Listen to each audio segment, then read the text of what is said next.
আপনার স্বৈরাচার বিরোধী আন্দোলনে যিনি নেতৃত্ব দিয়ে আসছেন, আমাদেরকে উৎসাহ দিয়ে যাচ্ছেন, ডাক্তার মাহবুবুর লিটন, সম্মানিত সদস্য কেন্দ্রীয় নির্বাহী কমিটি, সকলের পক্ষ থেকে আপনাদেরকে ধন্যবাদ। আপনারা জানেন আমরা গত 17 বৎসর অনেক চড়াই উতরাই, গুম, জখম, খুন, মামলা মোকদ্দমা পেরিয়ে 5ই আগস্ট একটা সফল ছাত্র জনতার আন্দোলনের মাধ্যমে আমরা পতন ঘটাতে পেরেছি। আমাদের প্রেক্ষিতে সেটা বাস্তবায়ন হয়েছে। আমরা আশা করছি অচিরেই অনতিবিলম্বে বর্তমান ইন্টারিম গভর্নমেন্ট যিনি আছেন, যারা দায়িত্বে আছেন, ওনার কথা মোতাবেক আগামী 2026 সালের ফেব্রুয়ারি মাসের মধ্যেই একটা অবাধ, নিরপেক্ষ, সুষ্ঠু জাতীয় নির্বাচন অনুষ্ঠিত হবে। তারই প্রেক্ষিতে আমরা আশায় আছি যে একটা সুষ্ঠু নির্বাচনের মাধ্যমে জনগণ তার সত্যিকার আকাঙ্ক্ষার প্রতিফলন ঘটাবে।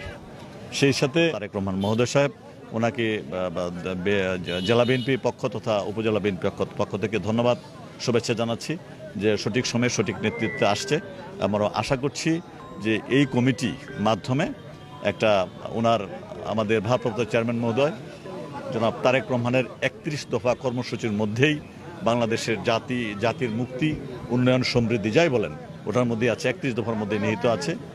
আমরা আশা করছি যে একটা সুষ্ঠু, অবাধ, নিরপেক্ষ নির্বাচন, অন্তর্দ্বন্দ্ব, কলহ এটা মনে হয় নাই। এটা প্রত্যেকটা বৃহত্তম রাজনৈতিক সংগঠনের মধ্যে একটা মতবিরোধ থাকে, মত পার্থক্য থাকে, এটা খুব বেশি সমস্যা বলে আমরা মনে করি।